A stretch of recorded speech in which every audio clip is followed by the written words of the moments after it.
Vote নিয়ে এবার কলকাতা পুলিশের সঙ্গে কেন্দ্রীয় বাহিনীর বৈঠক। আলিপুর বডিগার্ড লাইন্সে এই বৈঠকে যোগ দেন পুলিশ কমিশনার ও অন্যান্য পুলিশ আধিকারিকরা। প্রায় ৪৫ মিনিট ধরে চলে এই বৈঠক। আলিপুর বডিগার্ড লাইন্সে হলো কেন্দ্রীয় বাহিনীর সঙ্গে পুলিশের বৈঠক ভোট নিয়ে।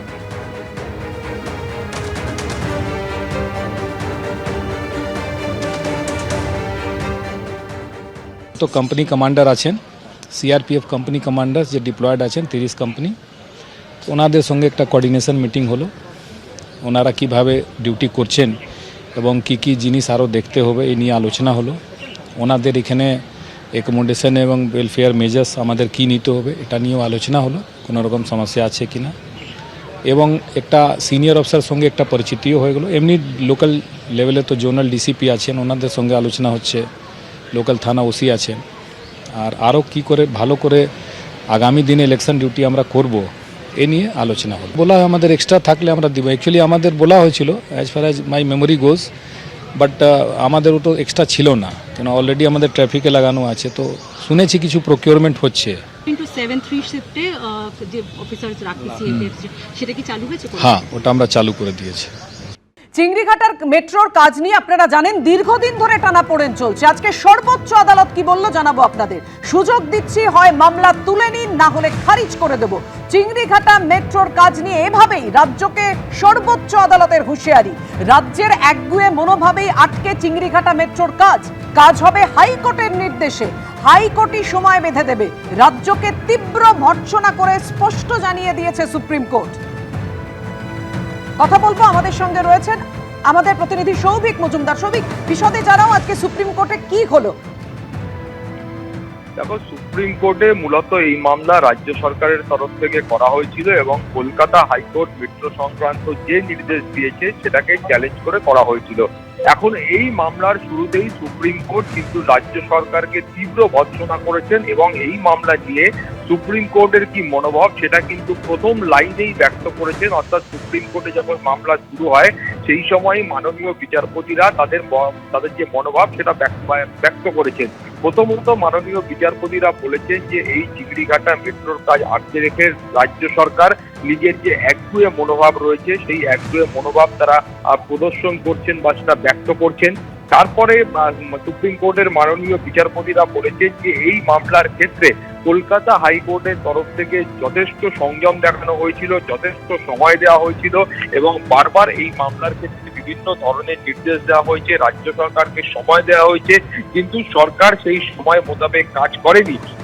এই মামলার ক্ষেত্রে উচিত ছিল, অর্থাৎ কলকাতা হাইকোর্টের বা রাজ্য সরকারের কলকাতা হাইকোর্টের উচিত ছিল এ রাজ্যের যিনি মুখ্য সচিব রয়েছেন, মুখ্য সচিব এবং ডিজিপির বিরুদ্ধে পদক্ষেপ গ্রহণ করা, কিন্তু কলকাতা হাইকোর্টের তরফ থেকে সেই সংযমও দেখানো হয়েছে। এবং এখানে আরো বলা হয়েছে যে এখানে আসলেই কোনো ধরনের কোনো সমস্যা নেই, অর্থাৎ মেট্রোর কাজের ক্ষেত্রে যে সমস্যার কথা বলা হচ্ছে সেখানে কোনো ধরনের সমস্যা নেই। এই মেট্রোর কাজ নিয়ে অহেতুক রাজনীতিকরণ করা বলে সুপ্রিম কোর্টের তরফ থেকে মনোভাব ব্যক্ত করা হয়েছে। সুপ্রিম কোর্টের তরফ থেকে এটাও কিন্তু খুব স্পষ্ট করে বলা হয়েছে যে কলকাতার যে মেট্রো রেল প্রকল্পের কাজ চলছে সেই মেট্রো প্রকল্পের কাজটাকে বিলম্বিত করাই কিন্তু রাজ্য সরকারের মূল উদ্দেশ্য, বা রাজ্য সরকার চাইছে এই মেট্রো প্রকল্পের কাজটাকে বিলম্বিত করে দেওয়ার জন্য। এই মর্মেই কিন্তু সুপ্রিম কোর্টের তরফ থেকে আজকে একাধিক মন্তব্য করা হয়েছে। তার পাশাপাশি স্পষ্ট হুঁশিয়ারি দেওয়া হয়েছে রাজ্য সরকার চাইলে তারা এই মামলা প্রত্যাহার করে নিক, না হলে সুপ্রিম কোর্ট এই মামলা খারিজ করে দেবে। তোমাকে বলে রাখবো যে এই মামলার যখন কলকাতা হাইকোর্টে এসে পৌঁছয় সেই সময় মামলাকারীদের মূল বক্তব্য ছিল যে চিংড়িঘাটার কাছে যে 366 মিটার মতো এলাকা রয়েছে সেই এলাকার কিছুটা কাজ বাকি রয়েছে এবং সেখানে প্রায় 3 দিন যান নিয়ন্ত্রণ করতে পারলে, সেটাও রাত্রিবেলা যান নিয়ন্ত্রণ করতে পারলে সেখানকার কাজ সম্পূর্ণ হয়ে যাবে এবং একটা বড় অংশের মেট্রোর কাজ কিন্তু চালু হবে। কিন্তু তারপরেও তুমি জানো যে সেই কাজ চালু হয়নি। আরবিএনএল অর্থাৎ যারা এই মেট্রোর কাজ করছেন তাদের বক্তব্য ছিল তারা রাজ্য সরকারকে এবং পুলিশ প্রশাসনকে বারবার সময় চেয়েছেন এবং যান নিয়ন্ত্রণ করতে বলেছেন, কিন্তু সেই কাজ সম্পূর্ণ হয়নি। তারপর তারা কলকাতা হাইকোর্টে আসেন। কলকাতা হাইকোর্টের নির্দেশে একাধিকবার মিটিং হয়, কিন্তু সেই মিটিং এর পরেও কার্যত কোনো কাজ হয়নি।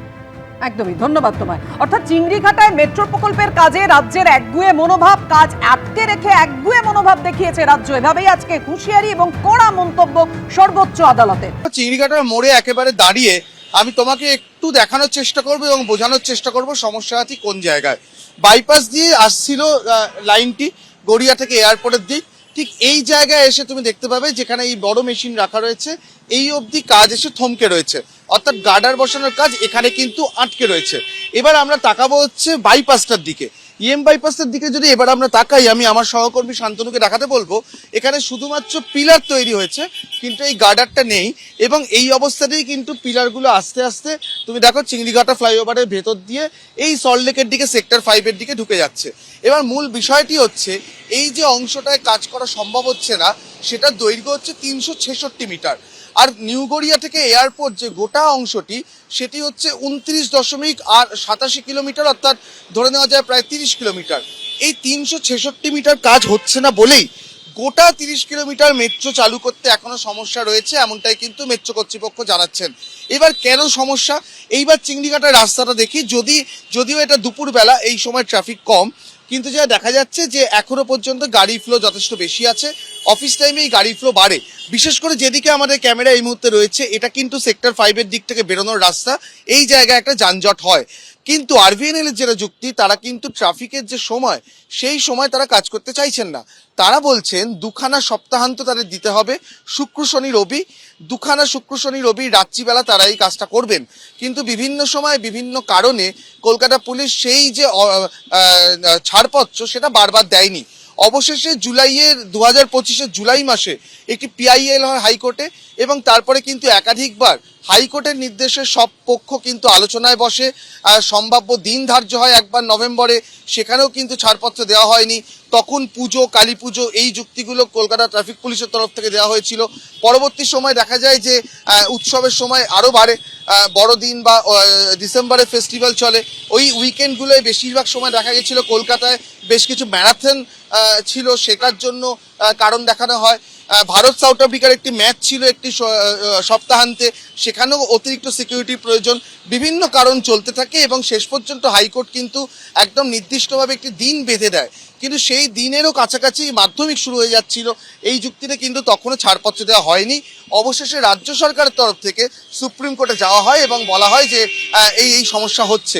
এই অরেঞ্জ লাইন অর্থাৎ নিউ গড়িয়া থেকে এয়ারপোর্ট, যেটা প্রাথমিকভাবে কিছুদিন আগেও ডেডলাইন ছিল ডিসেম্বর 2026, ইতিমধ্যেই যেটা জানা যাচ্ছে যে এখনই আজকে থেকেই যদি এই কাজ শুরু করতে দেওয়া হয় তাহলেও শেষ হতে 2028 শেষ হয়ে যাবে। এখনো যেহেতু সেই ছাড়পত্র মেলেনি, কবে এই কাজ হবে সেই নিয়ে কিন্তু অনিশ্চয়তা রয়েই যাচ্ছে। এবিপি আনন্দ, এগিয়ে থাকে, এগিয়ে রাখে।